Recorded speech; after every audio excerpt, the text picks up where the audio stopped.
Здравствуйте, дорогие ребята! Сегодня мы вам расскажем сказку «Ежикина скрипка». Устраивайтесь поудобнее. Наша сказка начинается. Ежик давно хотел научиться играть на скрипке. Что ж, говорил он, птицы поют, стрекозы звенят, а я только шипеть умею.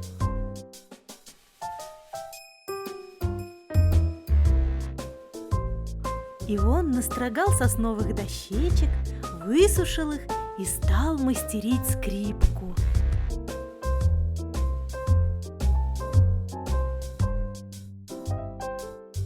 Скрипка вышла легонькая, певучая и с веселым смычком. Закончив работу, ежик сел на пенек, прижал к мордочке скрипку и потянул сверху вниз смычок.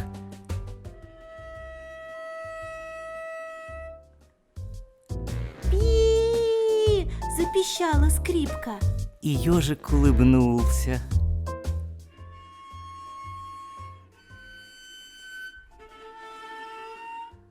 «Пи-пи-пи!» вылетело из-под смычка, и ежик стал придумывать мелодию. Надо придумать такую, думал он, чтобы шумела сосна, падали шишки и дул ветер. Потом, чтобы ветер стих, а одна шишка долго-долго качалась, а потом, наконец, шлепнулась, хлоп, и тут должны запищать комары, и наступит вечер. Он поудобнее уселся на пеньке, покрепче прижал скрипку и взмахнул смычком.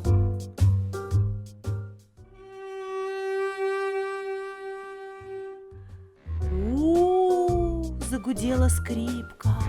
Нет, подумал ежик, так, пожалуй, гудит пчела. Тогда пускай это будет полдень.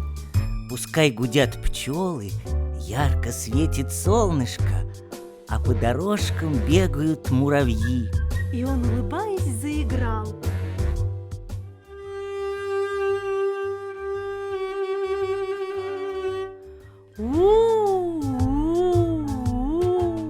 Получается!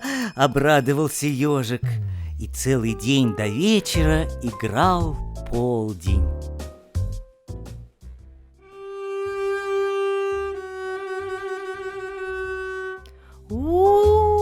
Неслось по лесу.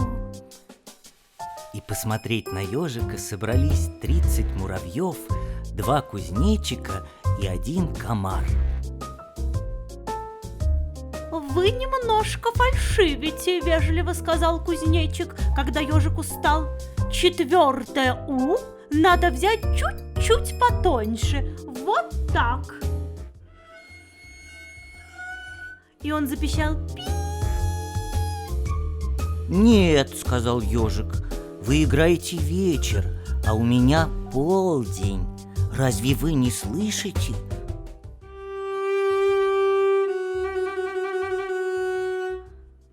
Кузнечик отступил на шаг своей тоненькой ножкой, склонил голову на бок и приподнял плечи. «Да-да», — сказал он, прислушиваясь, — «полдень. В это время я очень люблю спать в траве».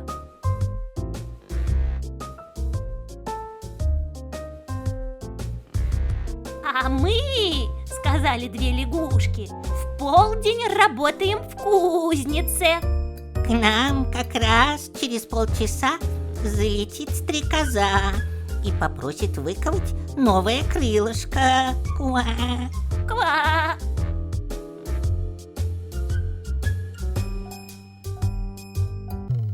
А один жучок вышел вперед и сказал: «Поиграйте, пожалуйста, еще немного. Я очень люблю обедать». Ежик прижал скрипку и заводил смычком.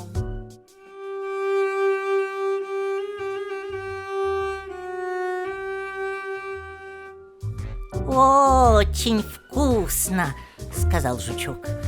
Я каждый вечер буду приходить слушать ваш полдень. Выпала роса. Ежик, как настоящий музыкант, поклонился с пенька муравьям, кузнечикам и комару и унес скрипку в дом, чтобы она не отсырела. Вместо струн на скрипке были натянуты травинки. И засыпая, ежик думал, как завтра он натянет свежие струны и добьется все-таки того, чтобы скрипка шумела сосной, дышала ветром и топотала падающими шишками.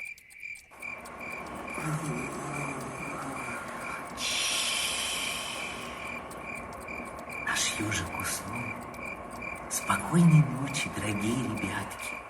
Музыкальных вам снов!